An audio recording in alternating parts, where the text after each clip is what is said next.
Oh, hello there! You've just seen my brand new video intro. Within 5 years from now you can say to everyone, I was one of the first guys that saw this awesome intro from this channel that has been going viral en masse and gained millions of subscribers. Anyway, in this video I want to show you how I composed the jingle for my intro. It took me from scratch to finish about a day and a half. But first let me explain what you can expect from my channel in the near and distant future. So this Sunday I'm uploading my last Celestion demonstration video. So I've uploaded 11 different videos, and Sunday the last one is going online, which will contain a Celestion H75 greenback speaker. So definitely check that out if you are interested in different Celestion speakers. So something else, next week I'm also uploading a new amplifier comparison video, which will contain the EVH 5153 versus the Mitsubishi Roadster. And then in the more distant future I'll be uploading guitar related videos, might be instructional related videos. But I'm also going to start something new, which is 1-minute videos of me playing guitar, and so it's going to be short pieces of own written music, and it's going to be quite experimental. So anyway, if you're new to this channel, feel free to subscribe and stick around. I definitely appreciate it. Okay, so now let's talk about this jingle.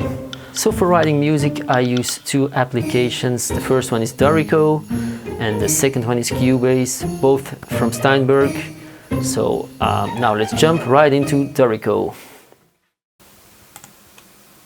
Okay, so here we are in Dorico, and as you can see I've got two violin groups, one viola, violoncello, double bass, two French horns, two trumpets, and a trombone, triangle, some kick drum, crash, a marching snare, some timpani, and here's the piccolo, but I didn't use that. So here's the video track.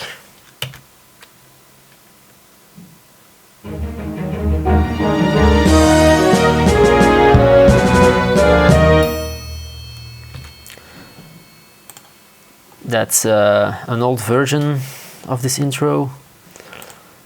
So as you can see, the triangle is placed when I wink, of course on purpose. What else can I show you? This is the main melody.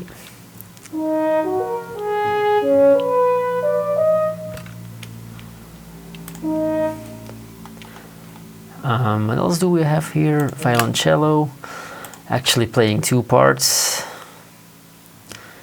Double bass the same, also playing two parts. Now maybe we can hear the strings alone.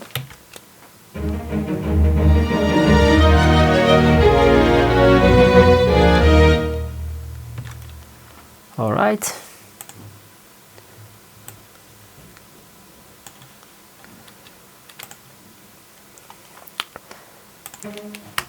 So the cello right here is playing.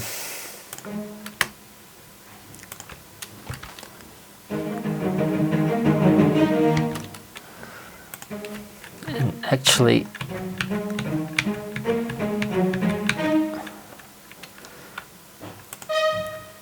the violin group number 2 is playing the same thing. See?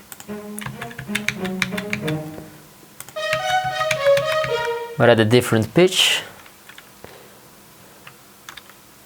And right here we play this is like a 5-1 progression, and I think I didn't use a third in this chord, because I didn't want to, let me see, you've got an E flat, the 5th,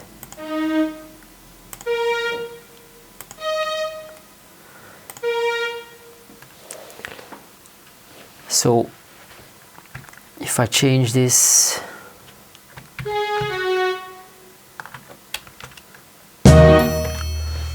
now it sounds like a minor chord, but we can also raise this.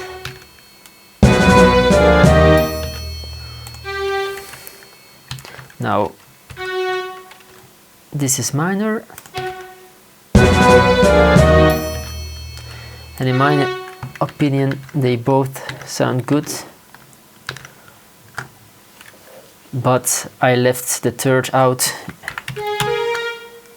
on purpose.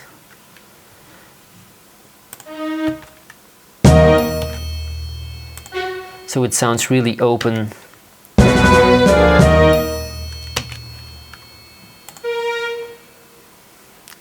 Okay, so what else do we have here? Percussion, a little bit of snare.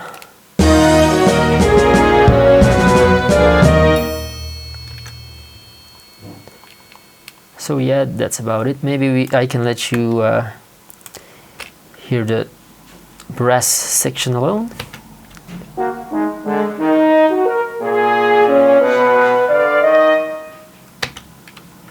Okay, so after this I just exported it to a MIDI file, and now let's see in Cubase how I arranged the whole track.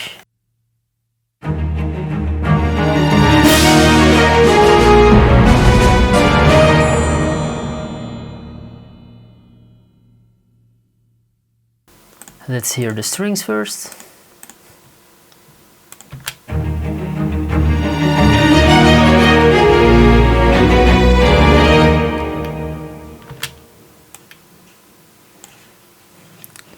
I usually use one sustain patch and one spiccato, and I'm using Audiobro LA scoring strings too for my strings. What I like to do is mix the sustain and the spiccato together. So this is the sustain patch only.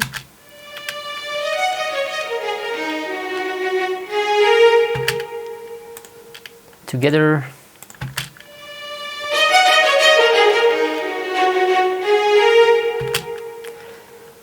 And it's just to get a more natural sound, because let's delete the spiccatos from the sustain patch, and then it just sounds too aggressive.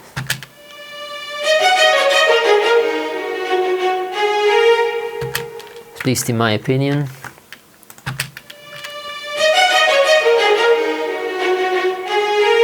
Now the difference is not big in this example, but I wanted the spiccato to be clearly up in front of the mix. So if we hear everything together,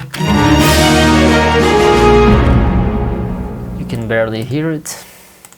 So that's why the spiccatos are still quite loud.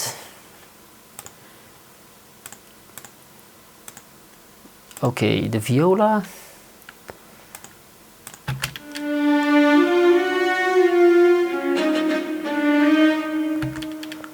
Actually didn't use the sustain together with the spiccato right here.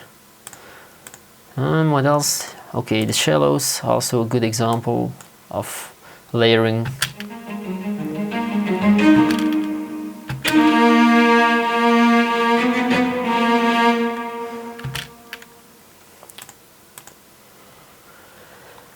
What else can I show you? Let's hear the horn section. I mean, let's hear the brass section on its own.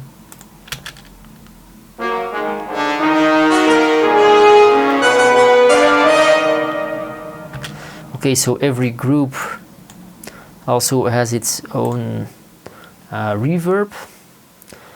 So if I turn off the reverb,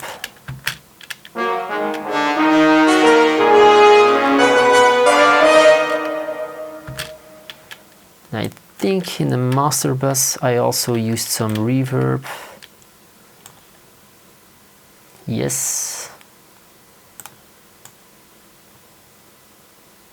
So if I bypass it, you can really hear the dry sound.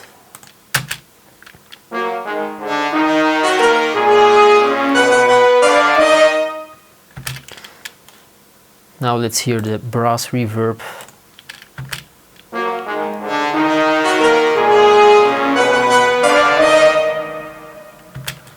And then together with the reverb in the master.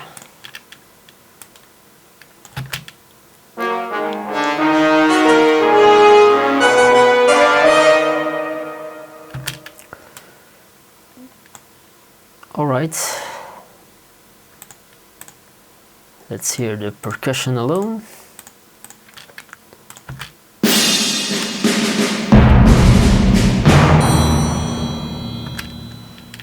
Also has its own reverb. I use QL spaces, quantum leap spaces for all my reverb. I think they also have a new one, Spaces 2, if I'm not mistaken, but I don't own that one, so I actually really like this one. So what else can I show to you? Maybe some EQ settings. So, alright, contacts. Maybe let's start with the violins, violas, cellos, and all that. Let's turn off the compression and the EQ for all of them and compare them.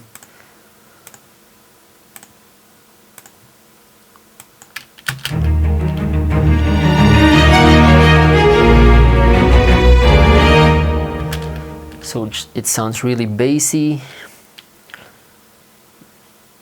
Actually, it sounds pretty good, but in the mix it's gonna be a bit too bassy, especially with percussion.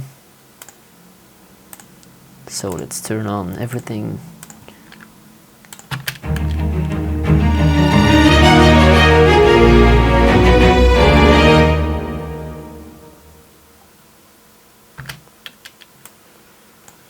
Now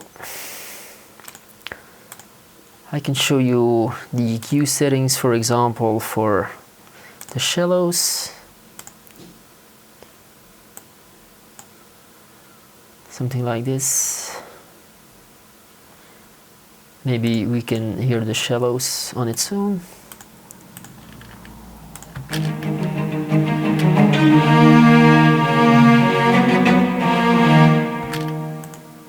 Without EQ.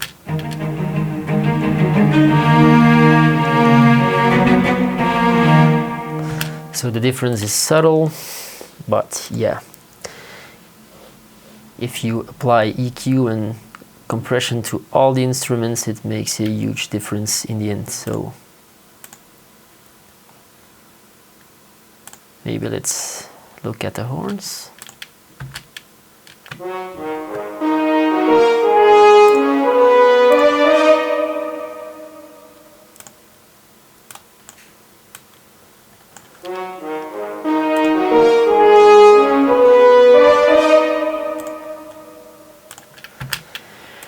Not a huge difference, but hey. These, oh yeah, I forgot to mention, so for the horns I use Hollywood Brass from East West Quantum Leap. And for the percussion I also used, let me see, kick drum. I mainly use East West sample libraries, except for strings. I use LA scoring strings as I showed you. So yeah, usually turn on a few mics and mix them, but nothing special. So yeah, that's it for today's video. I hope you liked it, and I'll see you again in the next video. Bye bye.